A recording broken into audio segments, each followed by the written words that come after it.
Hello mga K-babayan! Welcome to Life OK! Hi! Today is Saturday. Kakatapos lang namin mag-attend ng noontime mass. At ngayon naman, papunta na kami sa Alsif to have some lunch. Let's go!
We are on our way to Bokyo. Actually, hinahanap pa namin yung shop kasi it's our first time to eat in their branch here sa IC.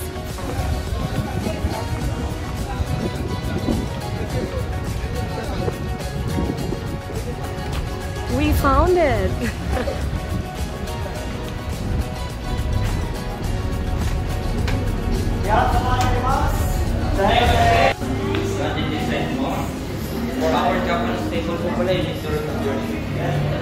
Surely.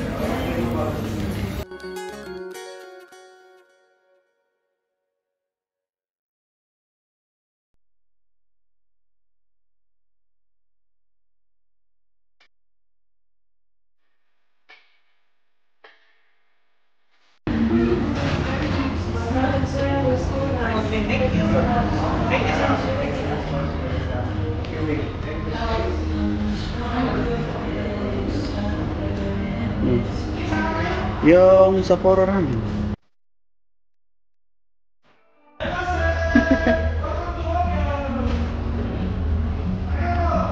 As I said earlier that it is our first time to visit their Alsif branch, and we are blown away by the atmosphere here, relaxing ang vibe ng creek view while sitting next to these huge windows. While waiting for the food to be served, they have some various board games to play with, like checkers and Monopoly. I also spotted a drawing or writing easel for kids.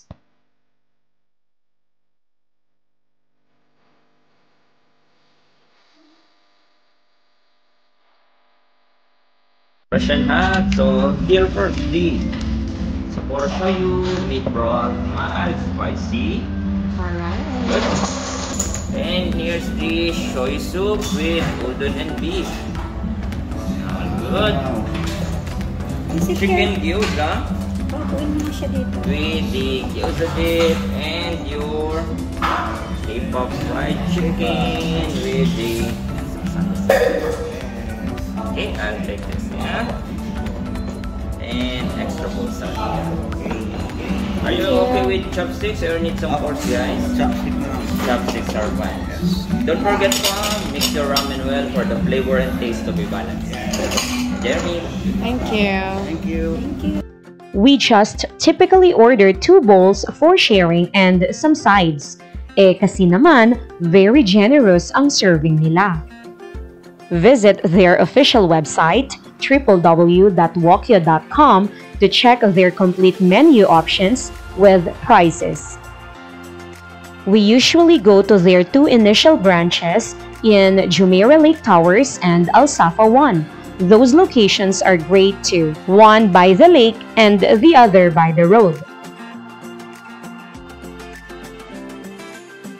It's past 1 in the afternoon. Luckily, we get to have an available nice spot since we've heard na puntahan itong place ng mga tourists since malapit ito sa pick-up and drop-off area ng mga tour buses. Sa gabi naman, karamihan ay mga kaibabayan natin ang kumakain dito. Pasadong-pasado sa panlasa namin ang mga food nila dito. Hindi naman masyadong halata, di ba? Simot-sarap lang naman ang ending. Siguradong babalik-balikan namin ang Wokyo Alsif.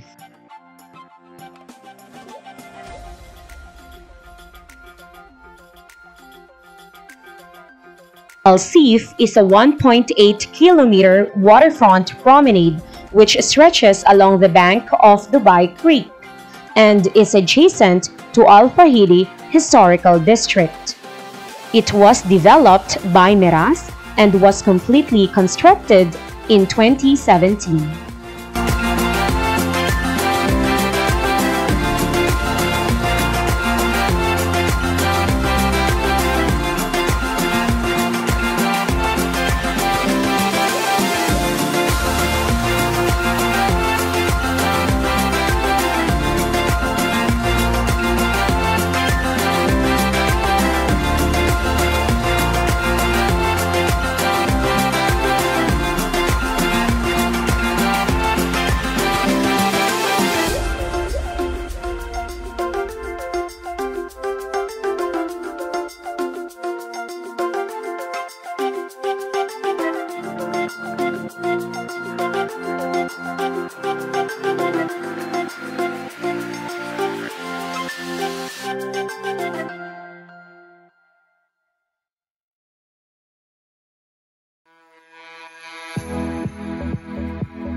The heritage area at Alsif adopted the style of old architecture in Dubai.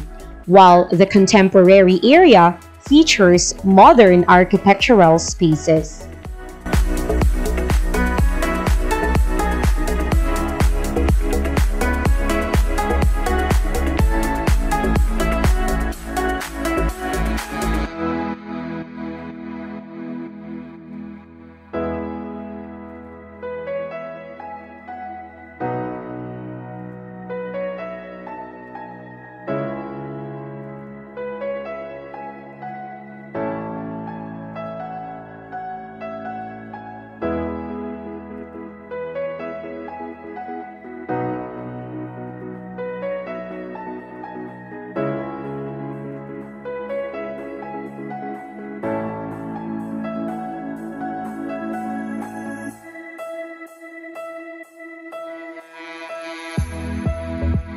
Don't forget to subscribe, like, and hit the notification bell.